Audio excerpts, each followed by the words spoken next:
Central Asian states should focus on collaborative transport connectivity, said Aydar Kurmashov, the head of Asian Studies at Kazakhstan Institute for Strategic Studies. The expert advocates for regional openness to ensure all member states benefit from transport routes, creating a unique transport and logistic consortium for the region. Let me remind you that the challenges and benefits of regional transport consortium have been discussed since 1990, and as experts noted, it's crucial to revisit these discussions to enhance regional integration and economic growth. Details in the following interview.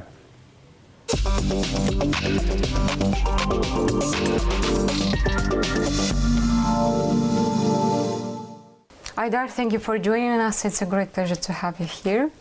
Hello, thank you.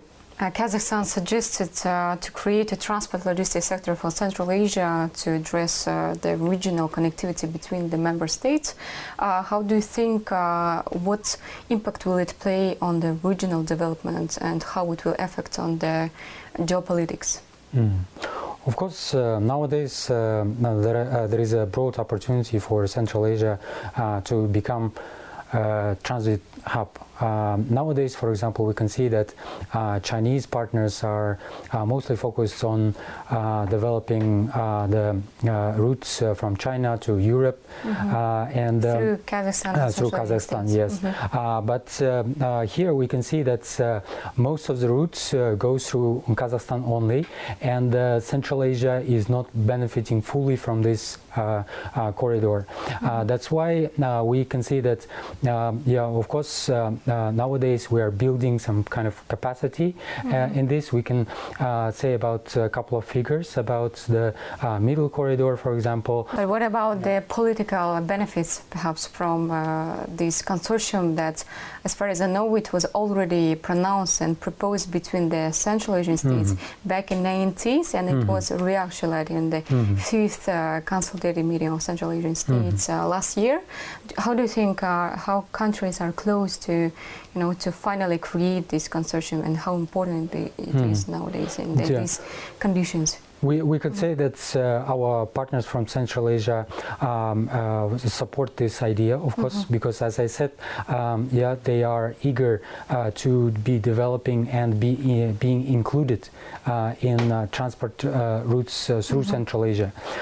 For example, nowadays Russia and India are focused on developing north and south corridors, and this consortium will be helping to coordinate these actions so that we can also be building the roads between Russia and South through all the countries of Central Asia, through even like Afghanistan and so on. So that's why I think it is a good opportunity. Yeah, and obviously it will play a positive impact on Central Asia, not only, but also for the Eurasian continent in general. But what are still missing between on building this transport connectivity between the Central Asian states, first of all? I mean, what should the countries still work on, and what is, from political context of view, still, maybe somehow disturbing in order to make it happen? Of course, it's in political dimension, it's mostly about the stability. Yeah, when you talk about the transport routes, it's a long-term project, and partners, when they conclude agreements and so on, so they for starting all these investments and for starting for the infrastructural projects to be completed.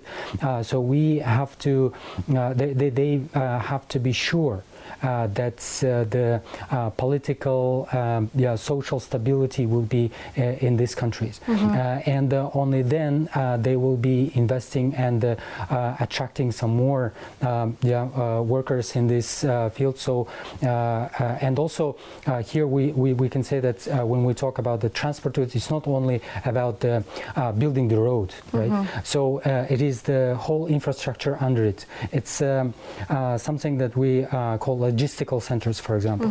Kazakhstan recently ratified the agreement on the building logistical centers, which is of course very beneficial for Central Asian countries, because all the goods that are being transported through our region will be having the opportunity to be diverted. So our region will be storing some goods so that it can be redirected. So I think this is some kind of job that will also be beneficial for our, for example, businesses that are middle and small enterprises, for example, that can be participating in this projects.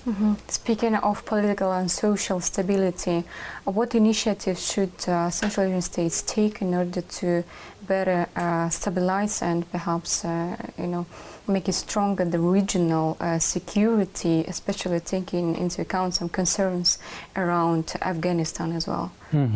Of course, it's not only up to the political leaders to be handshaking on this, right? It is also the interest of the business, as I said. So that's why we have to be giving up more kind of competition between the business people between different countries, right? So we have to be mostly focused on making the general united effort on this, right? Once it's built, once it is we have the routes that are connecting our countries, then it will be benefit for all.